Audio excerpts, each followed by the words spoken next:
दूध का पॉकेट तो है, इसमें दूध नहीं है, पी लिए हैं कि कहीं से चुन के लाए हैं? चुन के लाए, छीन लिए मोदी जी दूध में। दूध इनके पूंजीपति लोग दूध पीते हैं और जो बिक देते हैं पोलोथीन, उसी का माला गूंथ के लाए हैं। मैंने लाशों से पैसा वसूला जा रहा है, लाशों से पैसा वसूला जा रहा है, कफन पर टैक्स। ये इतिहास में पहली बार हुआ ना। नींबू का माला पहन लिए हैं, ये कहाँ से, मतलब पैसा कहाँ से आया नींबू का माला पहन? ये एगो आप हिस्से, एगो आपके कैमरामैन हिस्से, ऐसे कर कर के तसीले तो 10 गो नींबू मिला। ठीक है, आप बोले हैं कि सांझ के लौटा देंगे। अच्छा, ये लौटा भी देना है नींबू? तो वो लोग बेचारा चाय वो बना के पियेंगे ना, तो कल से नहीं देंगे तो आपसे मांगेंगे हम।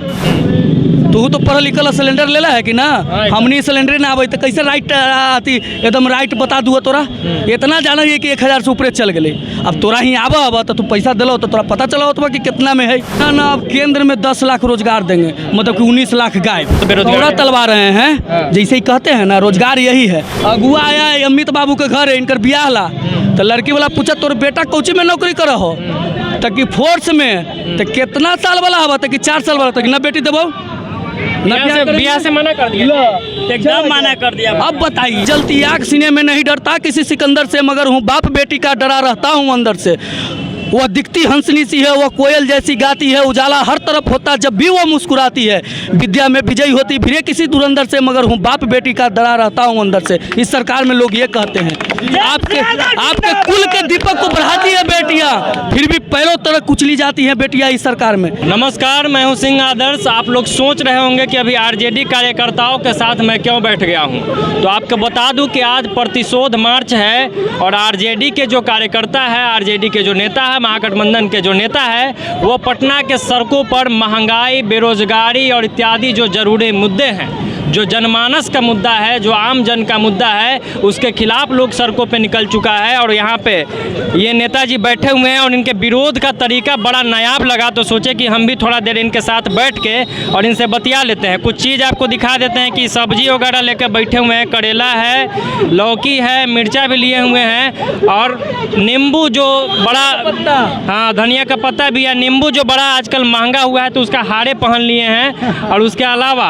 अभी सबसे नायाब चीज़ इसमें आपको ये दूध का पॉकेट दिख रहा होगा। तो सवाल हम यहीं से शुरू करेंगे कि दूध का पॉकेट तो है, इसमें दूध नहीं है, पी लिए हैं कि कहीं से चुन के लाए हैं? चुन के लाए, छीन लिए मोदी जी दूध में। दूध इनके पूंजीपति लोग दूध पीते हैं और जो बिक देते हैं पोलोथीन, उसी का माला गूंथ के लाए हैं। मैंने दूध महंगा हो गया, एला नहीं पहन रहे। अरे भाई, आप एक चीज़ बताइए, आज़ाद भारत में पहली बार खाद्य सामग्रियों पर टैक्स लगा। आटा, चावल, दाल, गेहूं, दूध, मक्खन, दही, लस्सी, स्टेशनरी के सामान, कफन पर टैक्स लग गया। हाँ भाई, वही आ रहे थे वहाँ। स्टेशनरी, कफन पर टैक्स लग गया। भाई क्या करेंगे लोग? लाशों से पैसा वसूला जा रहा है, लाशों से पैसा वसूला जा रहा है, कफन पर टैक्स। ये इतिहास में पहली बार हुआ ना। अच्छा, ये नींबू बड़ा महंगा हुआ था कुछ बीच में, अभी भी महंगे है, तो नींबू का माला पहन लिए हैं, ये कहाँ से, मतलब पैसा कहाँ से आया नींबू का माला पहन? ये एगो आप हिस्से, एगो आपके कैमरामैन हिस्से, ऐसे कर कर के तसीले तो 10 गो नींबू मिला।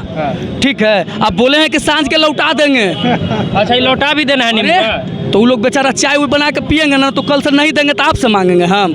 मतलब ये तसले हैं घरे घरे जाके सबसे, तो सांझ को लौटाना भी है। अच्छा, ये सब्जी उब्जी देखना है, करेला उड़ेला, ये सब नींबू मिर्चाई सब रख लेके बैठे हुए हैं। अरे महंगाई है ना, आज आप सब्जी खरीद के खा पा रहे हैं क्या? ना, बहुत महंगा हो गया ना, तो ये महंगाई के लिए विरोध है। ये इतना सा सब्जी, चंद कुछ सब्जियां हैं वो नहीं बिक पा रहा है। अच्छा, ये बेचने बैठे? आज रुपया कहाँ चला गया? इसको बेचने बैठे हैं, बिक नहीं रहा है। अरे भाई, प्रदर्शन है ये। गवर्नमेंट इतना महंगा कर दी कि प्रदर्शन के लिए लेके उतरना पड़ा। हम लोग तो मानिए नहीं रहा है, वो लोग कह रहा है कि कहाँ महंगाई है। कैसे महंगाई? पहले के सरकार में और ज़्यादा महंगाई। अरे भाई, तो कैसे महंगाई पड़ेगा? आप पढ़े लिखे नहीं है। पहले के सरकार में 430 रुपये सिलेंडर मिलता था, अब 1000 से ऊपर चला गया। महंगा है?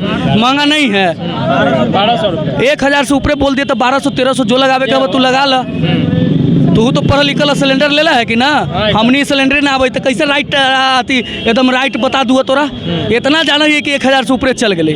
अब तोरा ही आवा तो तू पैसा दिलो तो तोरा पता चला होता कि कितना में है। अच्छा, बेरोजगारी पर बात हुआ, बहुत वादा हुआ था 19 लाख रोजगार देंगे। मोदी जी तो बोले थे 2 करोड़ देंगे। हाँ, बिहार सरकार बोला 19 लाख और मोदी जी बोले 2 करोड़। कितना मिला? सरकार नहीं, 2 करोड़ प्रत्येक साल रोजगार देंगे, ये उनको मैनिफेस्टो में था। और जब बिहार में नेता प्रतिपक्ष जी ने बेरोजगारी पर चुनाव लड़ने का कहा, जब ब्लूप्रिंट दिखाया लोगों को और रोजगार नहीं कहा, बोला क्या सरकारी नौकरी पहले कैबिनेट की पहले बैठक में पहले हस्ताक्षर से देंगे, तब बीजेपी वाले ने जुमला क्या किया, इन्होंने मैनिफेस्टो में क्या किया कि 19 लाख रोजगार देंगे, नौकरी नहीं रोजगार देंगे। और उसके बाद आज क्या हुआ, एक जुमला आया कि ना अब केंद्र में 10 लाख रोजगार देंगे, मतलब कि 19 लाख गायब। तो ये लोग तो कह रहे हैं कि रोजगार दे दिए, तो कैसे रोजगार दिए हैं जो दिख ही नहीं रहा है, सब तो बेरोजगार तोड़ा तलवा रहे हैं, जैसे ही कहते हैं ना रोजगार यही है। 4 साल रोजगार वही गिनवा रहे हैं। जब 5 साल ट्रेनिंग कीजिए, 3 साल एनसीसी या 2 साल ट्रेनिंग, अब 5 साल ट्रेनिंग करके 4 साल के लिए नौकरी कीजिए। अगुआ आया है अमित बाबू के घर है, इनकर बियाह ला, तो लड़की वाला पूछा तोर बेटा कोची में नौकरी कर हो, ताकि फोर्स में तो कितना साल वाला हवा, ताकि 4 साल वाला, ताकि न बेटी देबो बियाह से मना कर दिया, एकदम मना कर दिया। अब बताइए कि ये स्थिति है देश का कि जिसका बियाह तक नहीं हो पाएगा, देश को कहाँ ले जा रहे हैं। और आप कहते हैं कि रोजगार हम दे रहे हैं। बिहार को पटना यूनिवर्सिटी का आज तक पटना यूनिवर्सिटी को केंद्रीय यूनिवर्सिटी का दर्जा नहीं दे पाए। नड्डा साहब को खदेड़ दिया साहब, क्यों नहीं खरीदेगा? नड्डा जी पटना विश्वविद्यालय के छात्र रहे हैं ना, विश्वविद्यालय के लिए उन्होंने क्या किया। पटना विश्वविद्यालय का एक भी कॉलेज ग्रुप में नहीं है। शिक्षा विभाग का प्रवक्ता है हमारे शिक्षा प्रकोष्ठ के, पूछे आता है 1 ग्रेड में। देखिए, अच्छा ये नड्डा साहब कौन मुंह से चले गए थे वहाँ पे? बस वही हम लोग कहना चाह रहे हैं। लोग कह रहे हैं नड्डा साहब को क्यों खदेड़ दिया, क्यों नहीं खदेड़ेगी वहाँ का छात्र। ऐसा इसलिए है कि नड्डा जी वहाँ के छात्र भी रहे हैं और उनकी गवर्नमेंट भी है एनडीए गवर्नमेंट, और एनडीए गवर्नमेंट के सामने पता नहीं कौन सा सरकार चला रही नड्डा जी 2 मिनट सुने नहीं, लेकिन लाठी जरूर चलवा दी। वही ना, आज छात्रों को रोजगार मांगने पर, बिहार का हक मांगने पर लाठी मिल रही है। आप 19 लाख रोजगार की बात किए, जब तेजस्वी जी ने 10 लाख की बात की तो आप तो उनका मजाक उड़ाया, आपने एक कदम आगे बढ़ के 19 लाख की बात की है। और आज जब युवा, आज जब बेरोजगार जो है अपनी रोजगार की बात कर रहे हैं, तो कल आप जो है कारगिल चौक पे युवाओं पे लाठी खिला दिए। तो रोजगार नहीं, लाठी जरूर मिल रही है लेकिन रोजगार नहीं मिल रहा है। अच्छा अब एक चीज बताइए युवाओं को, आप बोले युवाओं पे लाठी चलाया जाएगा, युवाओं को इस सरकार जब युवा रोड पे उतरती है तो टुकड़े टुकड़े गैंग का कहता है, छात्र रोड पे उतरती है उसे आतंकवादी कहता है, किसान रोड पे उतरते हैं उसे खालिस्तानी कहता है, और मुसलमान जब रोड पर उतरते हैं उसे पाकिस्तानी कहा जाता है। ये लोकतंत्र का हनन है। हमारा देश गंगा जमुना का तहजीब रखने वाला देश है।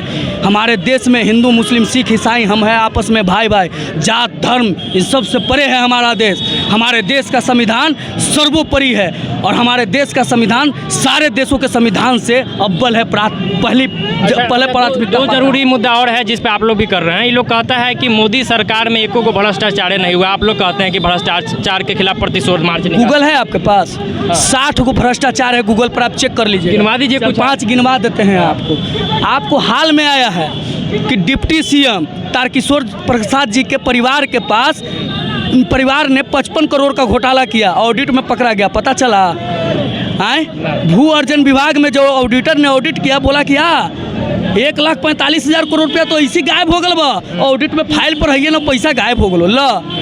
ये ऑडिटर ने कहा, हम नहीं। उनके मंत्री, भू अर्जन विभाग का मंत्री कह रहे हैं कि हमारे विभाग पर माफियाओं का कब्जा है। कौन सा भ्रष्टाचार नहीं है, पूछिए ना। आप भ्रष्टाचार की बात कर रहे हैं, और ये जो सरकार है, आरटीआई क्या था? भ्रष्टाचार को उजागर करने वाली जो इंस्ट्रूमेंट था, लेजिस्लेशन था, और उस आरटीआई को सबसे ज़्यादा कमज़ोर किया है तो ये बीजेपी गवर्नमेंट। और ये यूपीए की जो सरकार थी उस समय आरटीआई इंट्रोड्यूस हुआ, तो भ्रष्टाचार को ख़त्म करने वाली चीज़ को, जो उजागर करने वाली चीज़ थी, उसको तो ख़त्म आप कर रहे हैं। और जो भ्रष्टाचार को उजागर करने वाली जैसी आरटीआई उसको लाया, उसको कह रहे हैं भ्रष्टाचारी आप। वाह रे वाह, मतलब अजीब दो राजनीति है। अच्छा, आखिर का मेरा 2 सवाल होगा नेताजी, आखिर का 2 सवाल होगा मेरा कि एक, अगर देखा जाए महिला, आपके सवाल से बता देते हैं। आरटीआई ने आरबीआई से मांगा, केंद्र सरकार ने देश के बैंकों से कितना घोटाला किया, पता चला 90,000 करोड़। गूगल पे है, देख लीजिएगा। ऐसे डॉक्यूमेंट्स हमारे पास है, प्रदर्शन में नहीं लेके आए हैं। तो डॉक्यूमेंट प्रदर्शन करते हैं तो आप लोग प्रदर्शन करते हैं तो आपके नेता के यहाँ ईडी सीबीआई चल जाता है, इस पे क्या कहेंगे? कुछ खजाना मिला नहीं? अच्छा, ईडी या सीबीआई से राष्ट्रीय जनता दल का कार्यकर्ता डरने वाला है? क्या मिला था? ईडी सीबीआई गया था तो पूछिए उनसे कि जब विपक्ष के नेताओं पे ईडी सीबीआई डालते हैं, मुकुल राय टीएमसी का नेता, याद है, उन पर ईडी सीबीआई का छापा पड़ा, जेल जाने का नौबत आ गया। सुने कि गोबर मिला भाई, सुने कि तो गोबर सुनते नहीं है। जेल जाने का नौबत आ गया। जब भाजपा के गंगोत्री में उन्होंने स्नान किया जाकर, Y+ श्रेणी का सुरक्षा मिल गया, सारा गायब हो गया। आज फिर वो TMC में चले आए हैं, फिर उजागर होगा कुछ दिन के बाद। आपको असम के मुख्यमंत्री, कभी वो कांग्रेस के लीडर हुआ करते थे, उन पर ED CBI का छापा पड़ा। इस तरीके का नौबत आ गया कि जेल जाने का बारी आया, बेचारा भागे भागे गंगोत्री में स्नान किए भाजपा के। ये डेटा तो है हमारे मंत्री है, ये डाटा तो है हमारे पास। हम ये जानना चाह रहे थे, कहाँ पता है, हम ये जानना चाह रहे थे कि ED CBI जब लालू आवास पे, राबड़ी आवास पे छापा मारा तो मिला क्या? अरे भाई नहीं मिलेगा कुछ। और ED और CBI से हम लोग डरने वाले नहीं हैं, मिला तो दिखाइए ना कि क्या मिला। आखिर नहीं मिला तो छापा क्यों बार बार मरा रहा है? आखिर गरीबों की सवाल को लेकर जो रोड पर उतरता है, चाहे वो कर्पूरी जी हों, चाहे वह लोहिया जी हों, चाहे वह लालू प्रसाद यादव जी हों, सबको जेल जाना पड़ा। अच्छा, महिला सुरक्षा की बात की जाए तो आपको क्या लगता है कि मोदी सरकार में महिलाओं का इज्जत है, महिलाओं की सुरक्षा जैसी होनी चाहिए वैसी है क्या? 2012 में गुजरात के मुख्यमंत्री हुआ करते थे नरेंद्र मोदी जी, एक नेता की पत्नी को 50 करोड़ का गर्लफ्रेंड वो बताए थे, ये महिलाओं का सम्मान है। मोदी जी बोले थे जी, नेट पर है, पढ़ लीजिएगा। 2018 में संसद में एक महिला सांसद की हंसी को सुपनेखा का दर्जा दिया गया था, नरेंद्र मोदी जी दिए थे। ये महिलाओं का सम्मान है। इनके नेता जब ये कहते हैं कि पुरानी बीवी में वो मज़ा नहीं जो नई शादी में है, तो महिलाओं का सम्मान है। हंसिए मत, महिलाओं का अपमान है ये, हंसिए मत। कि है जलती आग सीने में नहीं डरता किसी सिकंदर से, मगर हूँ बाप बेटी का डरा रहता हूँ अंदर से। वह दिखती हंसनी सी है, वह कोयल जैसी गाती है, उजाला हर तरफ होता जब भी वह मुस्कुराती है।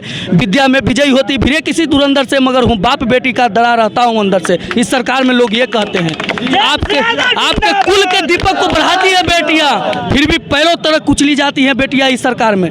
और स्मृति ईरानी जो सदन में गरज रही थी, महिलाओं के सम्मान के लिए नहीं, वो जो बेटी का आया है ना डिस्को डांस वाला, जो गोवा वाला जो वायरल हुआ है, वो उसका गुस्सा था। वो कह रही है कि बाहर बेटी का नहीं है। वीडियो आप नहीं देखे हैं? नहीं, वो कह रही है इस पर उसके कहने से आप क्या कहते हैं? ये सौतेली बेटी को बेटी थोड़ी मानती है। क्या कह रहे थे आप? उन जो है सौतेली बेटी को अपनी बेटी थोड़ी मानते हैं, तो क्या गलत कर रहे हैं? अच्छा, विकल्प क्या है? तेजस्वी जी को मुख्यमंत्री बनाना है, विकल्प क्या है? तो आपको लगता है कि जनता का मुख्यमंत्री तो वो हैं, और जनता के मुख्यमंत्री वो हैं।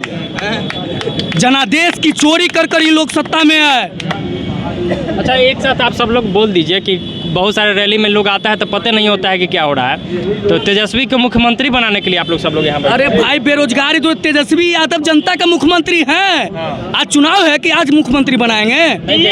DM और EVM का मुख्यमंत्री नीतीश कुमार जी हैं। अब तेजस्वी जी जनता का मुख्यमंत्री। जनता ने तो उनको मुख्यमंत्री पहले ही बना दिया था, ये लोग तो जबरदस्ती बने हुए हैं। हमारे नेता का प्रतिरोध मार्च जो निकला, आप नहीं पढ़े हैं क्या? बेरोजगारी के खिलाफ प्रतिरोध मार्च है, भुखमरी के खिलाफ प्रतिरोध मार्च है, गिरती स्वास्थ्य व्यवस्था के खिलाफ प्रतिरोध मार्च है, बिहार को सुखाड़ न घोषित करने के खिलाफ प्रतिरोध मार्च है, बिहार को विशेष राज्य की दर्जा न देने के खिलाफ प्रतिरोध मार्च है, पटना विश्वविद्यालय को केंद्रीय विश्वविद्यालय की दर्जा न देने के खिलाफ प्रतिरोध मार्च है।